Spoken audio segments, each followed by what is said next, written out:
Have you ever noticed the huge pants that the leaders of the German armed forces wore during World War II? Are they really peculiar? The Germans were well known for having a good sense of fashion, but these pants are certainly very strange.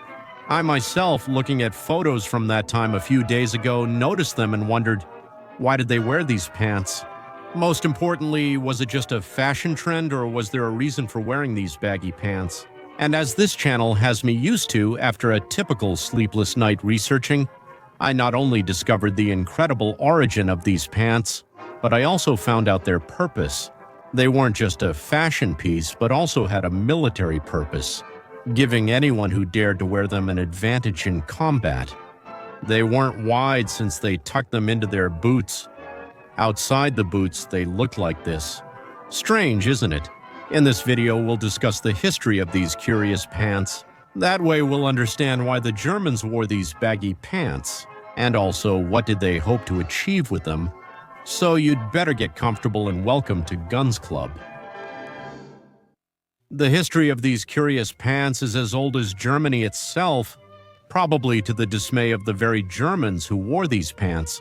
The origin of these can be traced back to India. The pants in question are called Jogsburg. Their name was given in honor of the capital of the former princely state of Marwara, located in the present-day state of Rajasthan in western India. The Rajputs belong to the warrior class of India. The Rajputs belong to the warrior class. It is well known that at some point in the 19th century, Sir Pratak Singh, the Marwara of Idar and regent of Jogsburg, who obviously, being from Jogsburg, was an avid polo player. He was not satisfied with the design of traditional polo trousers, and one day he decided to embark on a quest to produce a garment more suited to the needs of the game. The problem wasn't the look, but rather the era, the garment's appearance. At that time, there were no elastic fabrics, so a more practical solution was needed.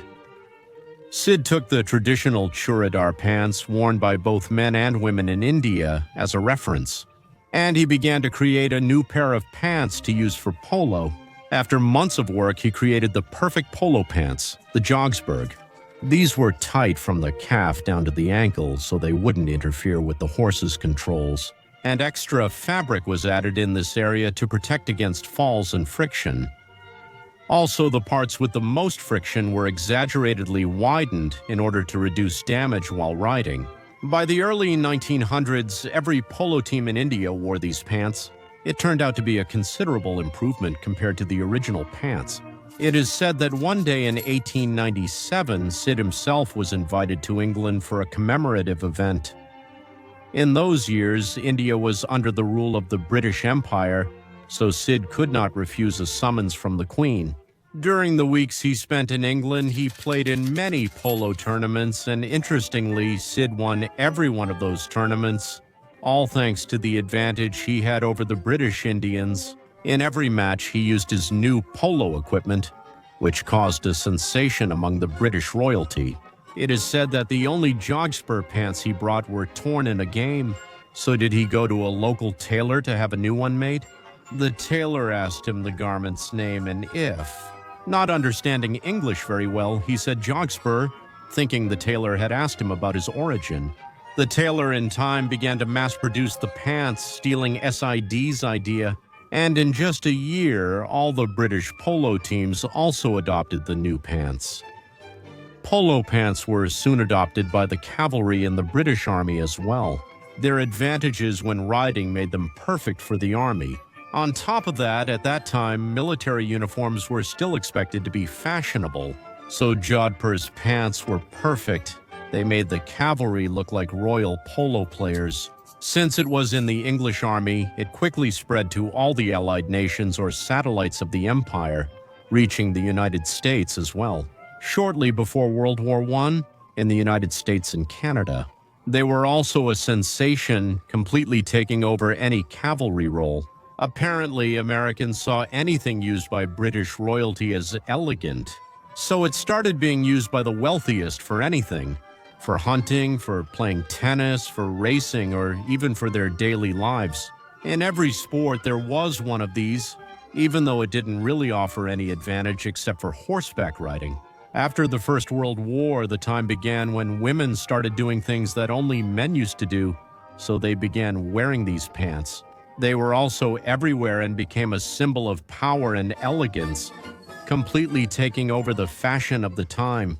In Germany, the Jocksberg also arrived, but during the First World War, they were worn by the cavalry and by some eccentric officers. At that time, there were two types of military pants: the Reithausen, which were Jocksberg-style pants, and the Feldhausen, which had a straighter and more functional cut.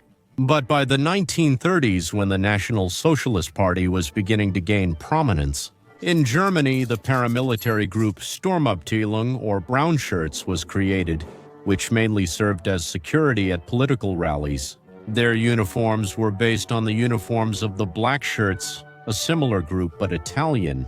Mussolini's high command himself was very fond of Jocksberg pants, which elegantly highlighted the uniforms of Mussolini's Italy. The Brown Shirts copied this uniform in '33 when the new Germany emerged, and the dress uniforms were restructured to use these pants. Most branches of the German armed forces would be based on the Italian designs from Mussolini's era, adopting the famous Jocksberg pants. The Germans weren't very interested in the outstanding advantage they gave for riding, but rather in what they represented. They looked extremely elegant in the German uniforms, just as they did in the military uniforms of Mussolini's Italy. Their wide shape made them very characteristic of World War II Germany. We could see them in their original form, or we could also see soldiers with wide pants of jodhpurs, but by tucking their pants into their high boots, they imitated the look. Jocksberg. For the generals of the Perfect, we could see a Jocksberg-style pant with a very distinctive red stripe. This continued to be used in East Germany from its beginning in 1949 until its dissolution in 1990. With the fall of these regimes, these pants were largely lost, but they are still alive in many more traditionalist nations such as Australia, Canada, or the United States, by cavalry units that still operate. Did you know that the M1 Garand could destroy your fingers? Well, in this video, we explore that topic. I highly recommend it to you. Thank you very much for this video, and goodbye.